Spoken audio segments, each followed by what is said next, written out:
नमस्कार साथियों, स्वागत है आप सभी का आपके अपने YouTube चैनल एनवीरा एजुकेशन के ऑनलाइन प्लेटफॉर्म पर। मैं राकेश चौहान आज आपके लिए लेकर आया हूं एक अगली सीरीज़। इससे पहले हमने हाइड्रोकार्बन क्या होता है उसके नामकरण को पढ़ा था और 21 अगस्त को आपने मेगा कॉन्टेस्ट में भी भाग लिया और आगे आने वाले एक वीक में और मेगा कॉन्टेस्ट भी होगा। आप हमारे साथ जुड़े रहे इसी तरह। और आज मैं लेकर आया हूँ पार्ट 4 कार्बन तथा उसके महत्वपूर्ण यौगिक।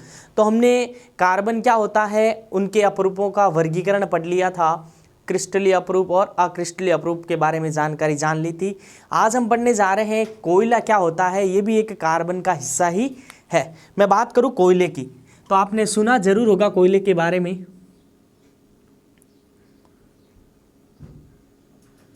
कोयला यानी कोल, तो पूछ लिया जाता है काला सोना किसे कहते हैं, तो कोयले को क्या कहते हैं पहला याद रखना आपको, काला सोना, ब्लैक गोल्ड। अब बात आती है सर ये कोयला होता क्या है। ये कोयला बहुत सदियों पहले, बहुत 1300 लगभग मिलियन वर्ष पूर्व की बात है कि जब पृथ्वी पर वनस्पति पेड़ पौधों का उसके ऊपर रेत की परत आ जाना जिसके कारण वो दब जाते हैं और किसका निर्माण कर देते हैं, कोयले का निर्माण कर देते हैं। मैं बात करूं यानी जो पेड़ पौधे होते हैं, पेड़ पौधों का दबना, यानी इसके ऊपर एक परत आ जाती है। किसकी परत आ जाती है, रेत की परत आ जाती है। किसकी परत आ जाती है, रेत की परत। इस परत के कारण पृथ्वी के जमीन में दब जाते हैं पेड़ पौधे यानी उसके गर्भ में। इसके कारण मेन याद रखना है उच्च ताप, ध्यान देना हो, उच्च ताप, और वहाँ पे हो जाता है हाई प्रेशर यानी उच्च दाब। उच्च ताप तथा उच्च दाब पर पेड़ पौधों का रेत के नीचे, परत के नीचे दब जाने के कारण, और यह एक मंद अभिक्रिया है यानी मंद होने वाली प्रक्रिया है, यानी धीरे धीरे किसका निर्माण हो जाता है, किसका निर्माण हो जाता है, कोयले का निर्माण हो जाता है।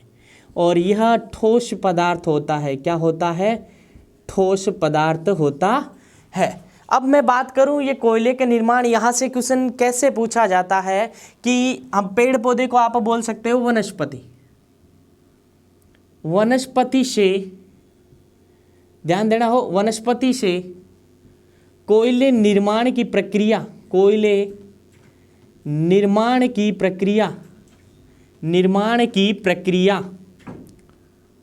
वनस्पति से कोयले निर्माण की प्रक्रिया क्या कहलाती है। यह पूछा गया क्वेश्चन है, क्या कहलाती है, यानी कोयले का निर्माण होने की प्रक्रिया क्या कहलाती है। यह कहलाती है कार्बनीकरण।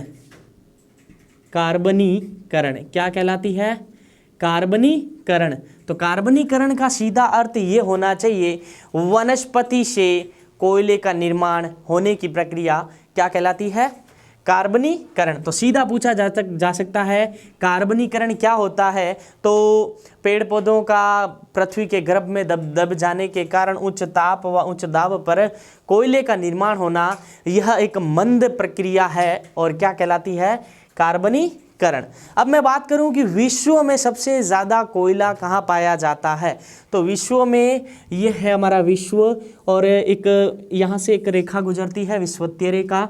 अब मैं बात करूं एक होता है उत्तरी गोलार्ध, जीके में पढ़ा होगा आपने, उत्तरी गोलार्ध, और एक साइड होता है दक्षिणी गोलार्ध। क्या होता है, एक साइड होता है उत्तरी गोलार्ध और दूसरे साइड होता है दक्षिणी गोलार्ध। ये तो आपने सुना ही होगा, दक्षिणी गोलार्ध।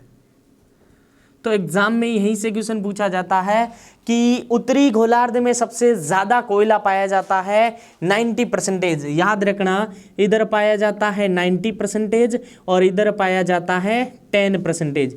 तो पूछा जा सकता है उत्तरी गोलार्ध में कोयले की प्रतिशत मात्रा, तो 90% और दक्षिणी गोलार्ध में पाया जाता है 10%। अब मैं बात करूं इंडिया की, इंडिया में किन किन राज्यों में कोयला मुख्यतः पाया जाता है, तो भारत में याद रखना है आपको, भारत में याद रखना केरल, ओडिशा, झारखंड,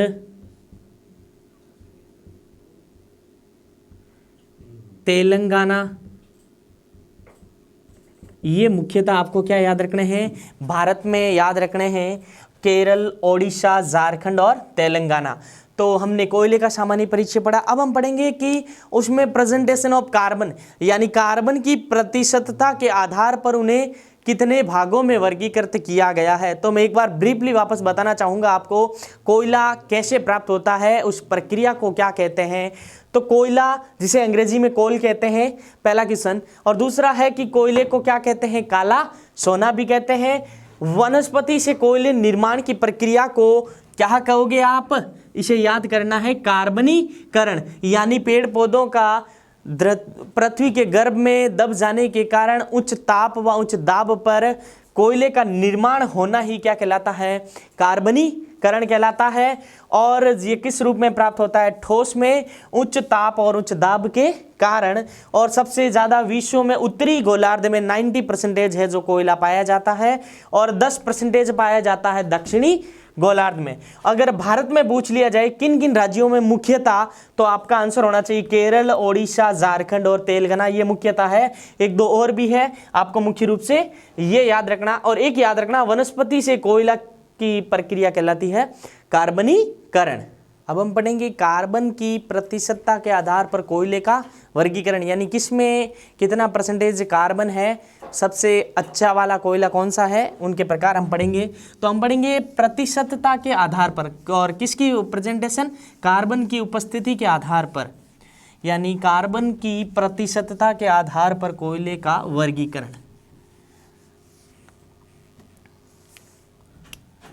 कार्बन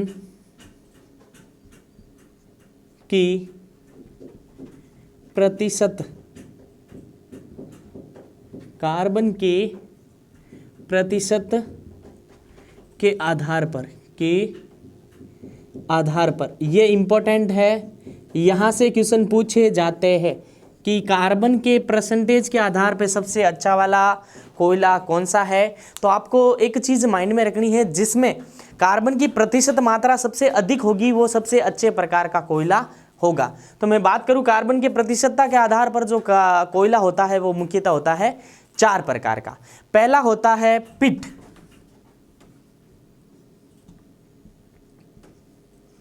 और दूसरा आपको याद रखना है लिग्नाइट,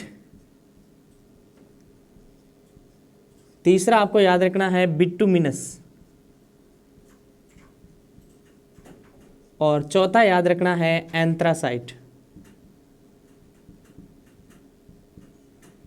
अलग अलग बुकों में परसेंटेज का ज़्यादा डिफरेंस नहीं मिलेगा, लेकिन आपको यही याद रखना है, एक दो ऊपर नीचे हो सकता है। तो सबसे पहले मैं बात करूं पिट कोयले की, मैं बात कर रहा हूं, तो इसमें कार्बन प्रतिशत, ये है यहाँ पे कार्बन प्रतिशत, तो 50 से 60% कार्बन का जो परसेंटेज होता है इसमें 50 से 60% होता है। इसी से याद रखना, आगे 60 यहाँ है तो 60 से 70 ये याद रख लेना, 60 से 70। और मैं बात करूं बिटुमिनस की, तो 70 से याद रख लेना है 86, क्या याद रख लेना है 86। और मैं इसकी बात करूं 90 से 98%, 90 से 98% तक क्या होता है, इसमें कार्बन होता है।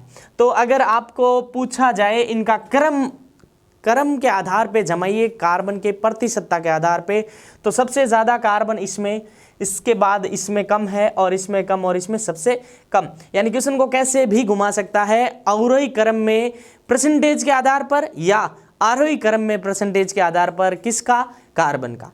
अब मैं बात करूं यहां से क्वेश्चन कैसे पूछे जाते हैं। जो पिट है सबसे खराब कोयला है, सबसे खराब कोयला,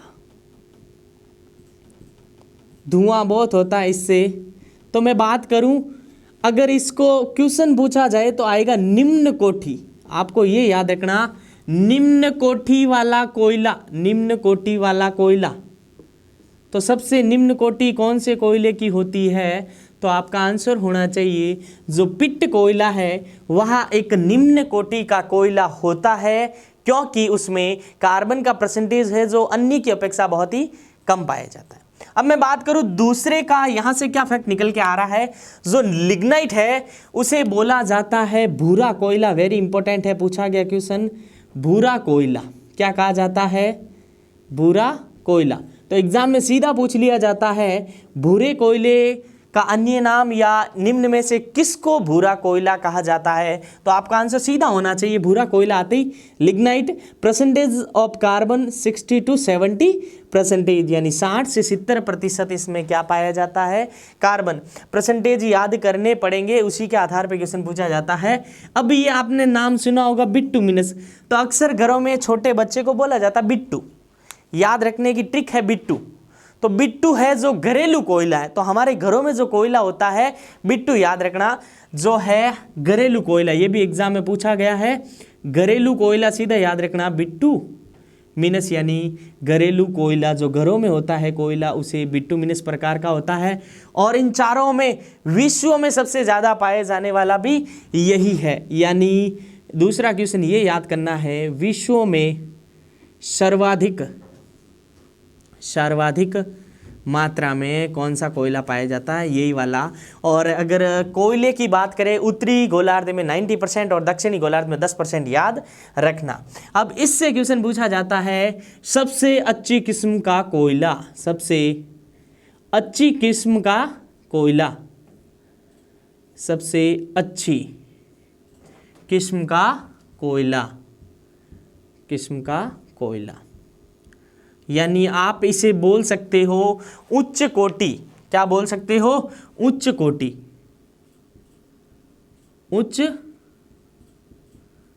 का। किस कोटि का कोयला होता है, उच्च कोटि का। तो कार्बन के परसेंटेज के आधार पे कोयले को 4 भागों में बांटा गया, याद रखना। नाम के नाम पिट होता है, पिट जाता है सबसे खराब कोयला, याद रखना ऐसे ट्रिक। सबसे खराब यानी निम्न कोटि का कोयला, परसेंटेज ऑफ कार्बन 50 से 60% होती है इसमें। लिग्नाइट यानी भूरे कलर का कोयला भी कहते हैं, ये इंपॉर्टेंट है। इसमें जो कार्बन की प्रतिशत मात्रा होती है 60 से 70% होती है। और मैं बात करूं बिट्टुमिनस की, बिट्टू जो प्रत्येक घर में होता है, बिट्टू यानी घरेलू कोयले के कौन होता है, तो बिट्टुमिनस, और विश्व में सबसे अधिक यही पाया जाता है, और 70 से 86%। और एंथ्रासाइट है जो सबसे उच्च कोटि का कोयला है और सबसे अच्छे किस्म का कोयला भी है। अब हम पढ़ेंगे कार्बनिक, कुछ महत्वपूर्ण कार्बनिक यौगिक। तो अब हम पढ़ेंगे कुछ कार्बनिक महत्वपूर्ण यौगिक, जिसमें पहला है प्रोड्यूसर गैस। एग्जाम में सीधा पूछा जाता है प्रोड्यूसर गैस का रासायनिक सूत्र, या ये किन किन गैसों से मिलकर बनी होती है। तो मैं बात करूं, ये प्रोड्यूसर गैस है जो एक तो बनी होती है नाइट्रोजन से, यानी इसमें किसका मिश्रण होता है, नाइट्रोजन। तो मैं बात करूं नाइट्रोजन, इसी से रिलेटेड भी आपको पूछे जा सकते हैं क्वेश्चन, N7 और 14, यानी इसमें परमाणु क्रमांक होते हैं जो 7 होते हैं, और परमाणु भार होता है वो क्या होता है, 14 होता है। तथा कार्बन मोनोऑक्साइड, यानी कार्बन मोनो, C भी बड़ा आएगा और O भी बड़ा आएगा। तो कार्बन मोनोऑक्साइड का सूत्र CO होता है। अगर आपको पूछ लिया जाए कार्बन डाइऑक्साइड, तो आपको करना है, जब आए डाइऑक्साइड आए तो CO2। अब ये वाली ज़्यादा हानिकारक है या ये वाली ज़्यादा हानिकारक, आपको पूछ लिया जाए तो आपका आंसर होना चाहिए CO। ये वाली ज़्यादा हानिकारक होती है कार्बन मोनोऑक्साइड। मैं बात करूंगा प्रोड्यूसर गैस की, लेकिन उससे पहले जो शब्द आए हमारे सामने नाइट्रोजन, तो उससे रिलेटेड क्वेश्चन हमने निकाल लिया। अब बात करूं मैं कार्बन मोनोऑक्साइड की, इससे रिलेटेड एग्जाम में किस प्रकार से क्वेश्चन पूछे जाते हैं कि CO2 की, तो ये डाइऑक्साइड और CO, इनमें से कौन हानिकारक अधिक है, तो आपका आंसर होना चाहिए CO। कैसे, ध्यान देना, ये इतनी हानिकारक नहीं है जितनी ये अधिक हानिकारक है। जैसे आपने न्यूज़पेपर में पढ़ा होगा कि रात में सिगड़ी जलाकर सोने पर सुबह देखा गया तो बुजुर्ग की मृत्यु, यानी किसी भी व्यक्ति की मृत्यु हो सकती है। अगर सर्दियों में क्या करते हैं बुजुर्ग लोग, सिगड़ी के पास सो जाते हैं, और अगर दरवाज़ा बंद कर दिया जाए तो उनकी क्या हो सकती है, मृत्यु हो सकती है। क्या हो सकती है, मृत्यु। इसका कारण क्या है कि जब हमारे शरीर में पर्याप्त मात्रा में ऑक्सीजन जाता है तो वहां पे निर्माण होता है ऑक्सी हीमोग्लोबिन। जो आपके बायोलॉजी वाले सर बताएंगे आपको ऑक्सी हीमोग्लोबिन के बारे में, तो आप वहां प्लेलिस्ट में जाके जरूर देखिएगा, वहां आपको मिल जाएगा ऑक्सी हीमोग्लोबिन कैसे क्या निर्माण होता है। फिर भी मैं बता देता हूं कि शरीर में पर्याप्त मात्रा में ऑक्सीजन जाएगा तो हीमोग्लोबिन के साथ घुलकर बनाएगा ऑक्सी हीमोग्लोबिन। क्या बनाएगा? Oxy haemoglobin. ऑक्सी हीमोग्लोबिन बहुत ही महत्वपूर्ण है, अच्छा क्वेश्चन है। ऑक्सी हीमोग्लोबिन, जब तक ऑक्सी हीमोग्लोबिन बनता है तब मनुष्य शरीर में सांस चलती रहती है। अगर क्या होता है, पर्याप्त मात्रा में ऑक्सीजन नहीं मिलने के कारण जब दरवाजा बंद कर दिया जाता है और सिगड़ी जलती है तो कोयले का जलना और CO2 गैस का निर्माण, पर्याप्त मात्रा में ये वाली गैस नहीं बनती है और इस गैस का निर्माण हो जाता है, इस गैस का निर्माण हो जाता है और हमारे शरीर में निर्माण हो जाता है कार्बोक्सी हीमोग्लोबिन। ऑक्सी हीमोग्लोबिन के स्थान पे ऑक्सीजन की पर्याप्त मात्रा नहीं होने के कारण कार्बोक्सी हीमोग्लोबिन का निर्माण हो जाता है। इस कारण दम घोटू के कारण व्यक्ति की क्या हो सकती है? मृत्यु हो सकती है। तो इसी प्रकार अगर आपको सुरक्षित रहना है तो सिगड़ी जलाइए, लेकिन पर्याप्त ऑक्सीजन की उपस्थिति में। तो आपने साइंस में ये उपयोगी साइंस यहाँ है, यहाँ से सिद्ध होता है। तो मैं बात करूं, अब वापस प्रोड्यूसर गैस पे आ जाते हैं हम। ये गैस है जो नाइट्रोजन तथा कार्बन मोनोऑक्साइड के मिश्रण से प्राप्त होती है। तो एग्जाम में इससे रिलेटेड फॉर्मूला पूछा जाता है। ये है हमारा कार्बन मोनोऑक्साइड और इसके साथ नाइट्रोजन यानी N2, तो यही फॉर्मूला कहलाता है प्रोड्यूसर गैस का सूत्र। तो आपको याद रखना है CO+N2, यह है प्रोड्यूसर गैस का सूत्र। आगे बढ़ता हूं, वाटर गैस या वाष्प गैस या जल गैस एक ही चीज है। यह गैस है जो कार्बन मोनोऑक्साइड, ये आई थिंक ये वाला क्वेश्चन पैसा जीतो कॉन्टेस्ट में था, आप एक बार वापस देखना वहां जाके। यह गैस कार्बन मोनोऑक्साइड और हाइड्रोजन गैस का मिश्रण है। मैं बात करूं कार्बन मोनोऑक्साइड यानी CO और बात करूं हाइड्रोजन तो H2। तो याद रखना वाटर गैस में H2 आता है, प्रोड्यूसर गैस में N2 आता है, इतना ही डिफरेंस है। अब यहाँ पे जिस प्रकार कार्बन मोनोऑक्साइड है तो उसके बारे में सामान्य जानकारी जानी, उसी प्रकार हाइड्रोजन तो केमिस्ट्री में सबसे इंपॉर्टेंट है, इससे बहुत ज़्यादा क्वेश्चन पुटअप होते हैं। तो पहला ही क्वेश्चन हाइड्रोजन की खोज के बारे में मैं बता दूं आपको। हाइड्रोजन की खोज की थी हमारे भाई साहब थे हेनरी कैवेंडिश। ये याद रखना है आपको खोज के बारे में। अब पूछ लिया जाता है आवर्त सारणी में सबसे प्रथम तत्व क्या होता है? प्रथम तत्व और उसके अंदर है अधातु है। ये क्या है? अधातु। अब मैं बात करूं, इसका प्रतीक होता है H और मैं इसके समस्थानिकों की बात करूं, सबसे पहले लेक्चर में मैंने जानकारी दी थी आपको समस्थानिकों के बारे में।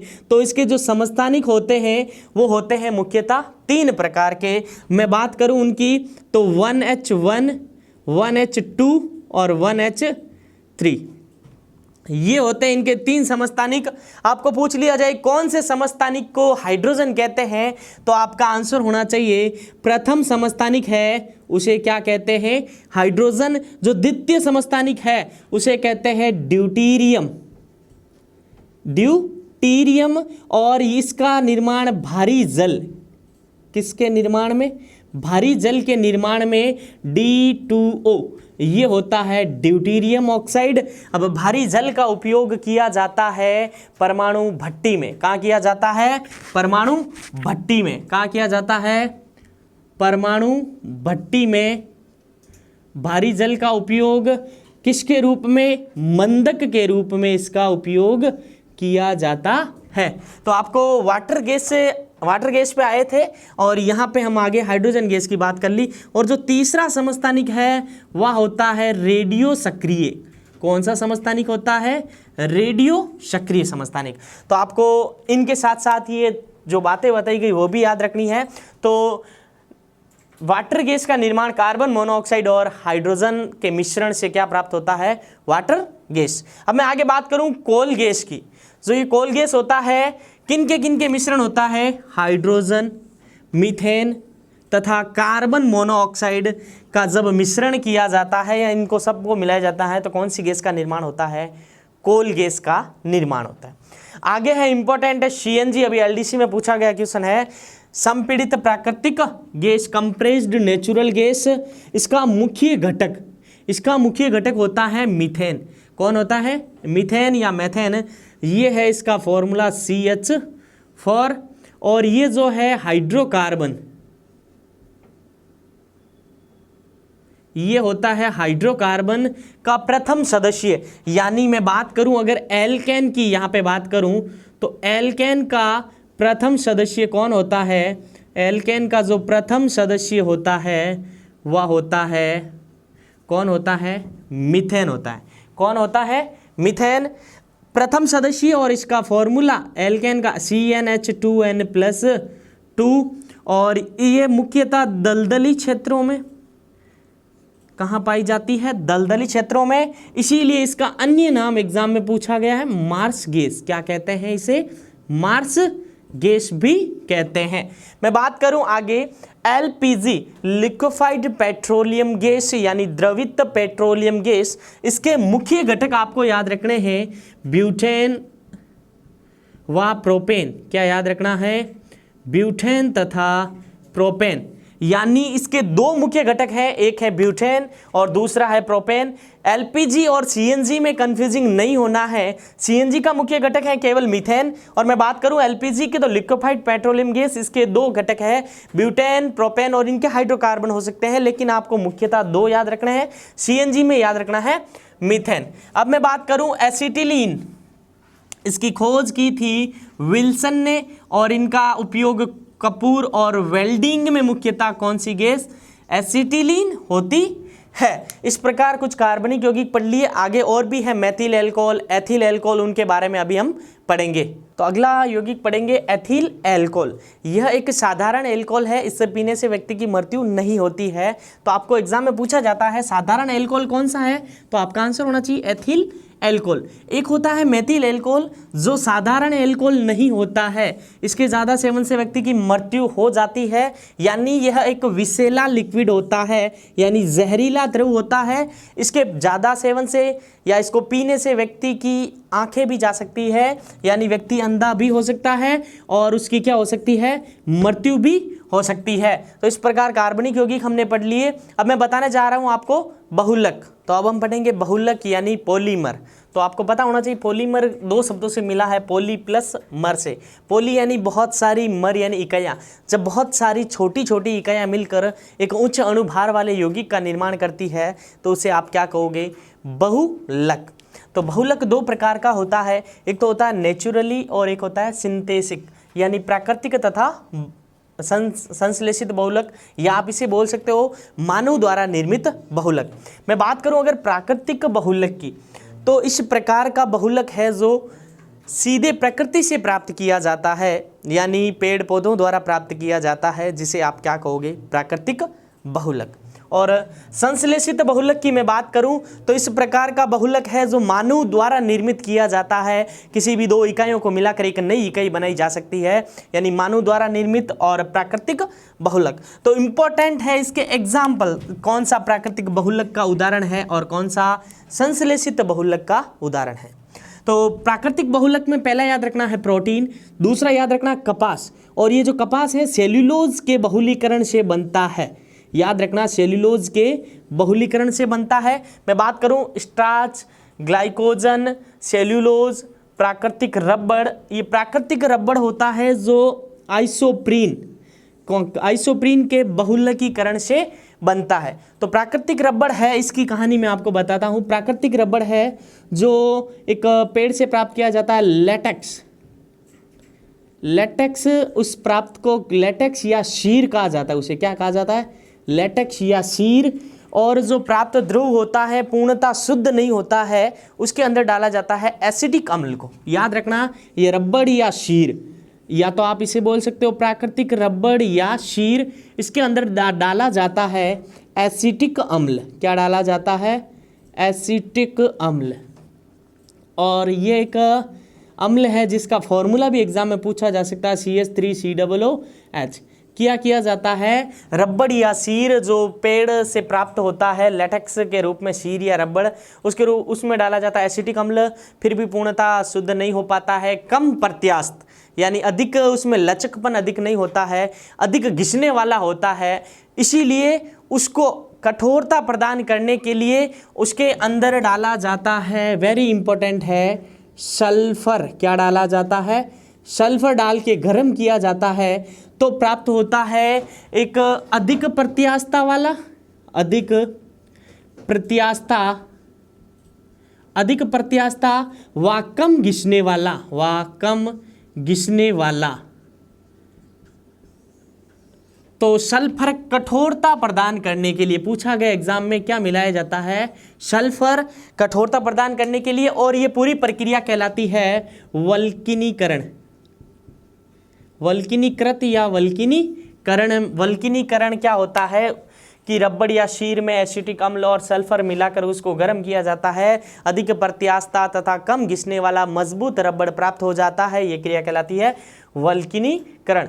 तो जब ज्वालामुखी का फटना तो उसमें लावा के साथ कौन निकलता है? ये भी क्वेश्चन यहाँ से पुटअप, सल्फर आया है तो बता देता हूँ, लावा के साथ निकलता है सल्फर। सल्फर एक अधातु है, क्या है? अधातु। तो मैं बात करूं प्राकृतिक रबड़ पे वापस आते हैं हम।